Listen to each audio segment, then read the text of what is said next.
سیدنا فاروق اعظم رضی اللہ المولا تبارک و تعالی عنہ ایک روز نکلتے ہیں، کچھ توشہ اپنے ساتھ لے لیا، کھانے پینے کی چیزیں کچھ اپنے ساتھ لے لی، اور اس کے بعد نکل پڑے ذرا دیکھیں رعایا کی پوزیشن کیا ہے، ملک کے حالات کیا ہیں۔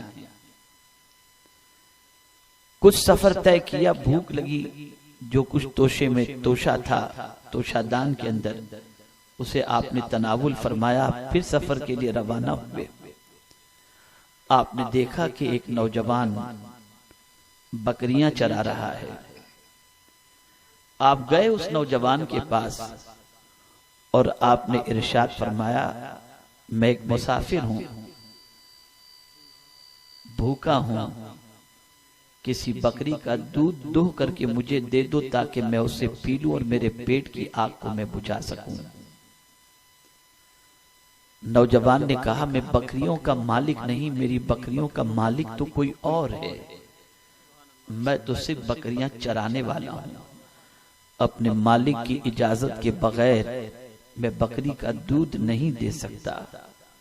فاروق اعظم رضی اللہ تعالیٰ عنہ نے جب یہ سنا، آپ کے دل کی کلیاں کھل گئیں۔ آپ نے ازراہ امتحان اس سے ارشاد فرمایا، ایک کام کرو، ایک بکری کا بچہ مجھے بیچ دو تاکہ میں اسے ذبح کر کے پکا کر کے کھا لوں، اور اگر تمہارا مالک تم سے پوچھے کہ بکری کا بچہ کم کیسے ہو گیا تو کہنا کہ بھیڑیا کھا گیا۔ اس جنگل و بیابان میں تمہارا مالک یہ دیکھنے کے لیے تھوڑی آتا ہے کہ تم نے بکری کا بچہ مجھے فروخت کر دیا۔ اتنا سننا تھا کہ نوجوان نے عرض کیا، اے مسافر، کیسی بات کر رہے ہو؟ اس جنگل و بیابان میں میرا مالک تو مجھے نہیں دیکھ رہا، لیکن کیا میرے مالک کا مالک بھی مجھے نہیں دیکھ رہا ہے؟ یہ الفاظ سننے تھے کہ فاروق اعظم نے اس نوجوان کو سینے سے لگا لیا اور ارشاد فرمایا، جب تک معاشرے میں تم جیسے نوجوان زندہ ہیں، اسلام کے بڑھتے ہوئے سیلاب کو دنیا کی کوئی طاقت نہیں روک سکتی۔ میرے پیارے آقا صلی اللہ تعالی علیہ وسلم کے پیارے دیوانوں، یہ ہے تقوی۔ اسلام پھیلا ہے تقوی کی بنیاد پر، اسلام کی شمع لوگوں کے سینے میں روشن ہوئی ہے تقوی کی بنیاد پر۔ مسلمانوں نے اپنی عظمتیں بٹھائی ہیں تقوی کی بنیاد پر، مسلمانوں نے اپنا مقام بنایا ہے تقوی کی بنیاد پر۔ وہ ظاہر میں بھی اللہ سے ڈرتے، وہ باطن میں بھی اللہ سے ڈرتے، لیکن میرے پیارے آقا صلی اللہ تعالی علیہ وسلم کے پیارے دیوانوں، آج کے دور کی اگر سچویشن دیکھی جائے تو امت مسلمہ کا حال بالکل بگڑ چکا ہے۔ تقوی نام کی کوئی چیز دور تک مسلمانوں کی زندگی میں دکھائی نہیں دیتی۔ کسی کا بھی مال ہو ہضم کر جاؤ، کسی کی بھی زمین ہو ہڑپ کر جاؤ، کسی کا بھی پیسہ ہو ہڑپ کر جاؤ۔ ایک عجیب سی سچویشن مسلمانوں کی بن چکی ہے۔ کل تک مسلمانوں کی پوزیشن یہ تھی، اگر کوئی امانت رکھے تو جان تو چلی جائے لیکن امانت میں کبھی خیانت نہیں ہو سکتی۔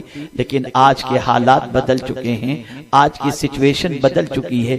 دنیا کا ہر مسلمان اس وقت یہ چاہتا ہے اسے عزت نصیب ہو، اسے وقار کی نگاہوں سے دیکھا جائے، اس کو سربلندی نصیب ہو۔ لیکن اے میرے پیارے آقا صلی اللہ علیہ وسلم کے پیارے دیوانوں، میرے کریم نے جس چیز کی بنیاد پر عزت و سربلندی کے حوالے سے فرمایا ہے وہ چیز مہنگی نہیں ہے، اس کے لیے پیسہ خرچ کرنے کی ضرورت نہیں، اس کے لیے قیمتی لباس کی ضرورت نہیں، اس کے لیے عالیشان محل کی ضرورت نہیں، اس کے لیے لمبی کاروں کی ضرورت نہیں۔ تقوی تو بس اتنا ہے، ظاہر میں یا باطن میں کہیں بھی رہو، بس ایک تصور رکھو، مولا دیکھ رہا ہے، پالنہار حقیقی دیکھ رہا ہے، معبود برحق دیکھ رہا ہے، خالق کائنات دیکھ رہا ہے اور اس کا ڈر دل میں بسا لو. اس ڈر کو دل میں بسانے کے بعد تم جنگل سے چلے جاؤ گے تو جانور بھی تمہارا احترام کرتے دکھائی دیں گے. اس کے بعد تمہاری سچویشن یہ ہوگی کہ غیر بھی تمہاری عظمتوں کا اعتراف کرتا ہوا دکھائی دے گا. ظاہر سی بات ہے جب تقویٰ کی دولت تمہیں نصیب ہو جائے گی تو تمہاری نگاہیں خطا نہیں کھائیں گی. جب تقویٰ کی دولت تمہیں نصیب ہو جائے گی تو کسی کو اذیت نہیں پہنچاؤ گے. جب تقویٰ کی دولت تمہیں نصیب ہو جائے گی تو تم کسی کی آبرو پر ہاتھ نہیں ڈالو گے. جب تقویٰ کی دولت تمہیں نصیب ہو جائے گی کسی مجبور کا استحسان نہیں کرو گے. جب تقویٰ کی دولت تمہیں نصیب ہو جائے گی کسی بے سہارا کا فائدہ نہیں اٹھاؤ گے. جب تقویٰ کی دولت تمہیں نصیب ہو جائے گی تو تم ہر پریشان حال کی مدد کے لیے کشاں کشاں کھینچے کھینچے چلے جاؤ گے. اس کی مدد کو اپنی زندگی کا سب سے بڑا سرمایہ تصور کرو گے. آج کے دور میں مسلمانوں کے لیے سب سے اہم چیز ہے کہ وہ تقویٰ کو اختیار کریں, اللہ کے ڈر کو اختیار کریں.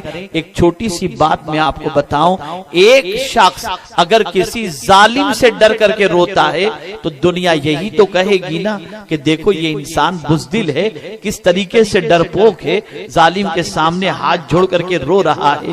دنیا کے انسان سے ڈر کر کے اگر تم روتے ہو تمہاری آبرو چلی جاتی ہے, لیکن خدا سے ڈر کر کے تم روتے ہو تو اللہ تمہاری آبرو کو بڑھا دیا کرتا ہے, تمہاری عزت کو بڑھا دیا کرتا ہے, تمہارے وقار کو بلند کر دیا کرتا ہے.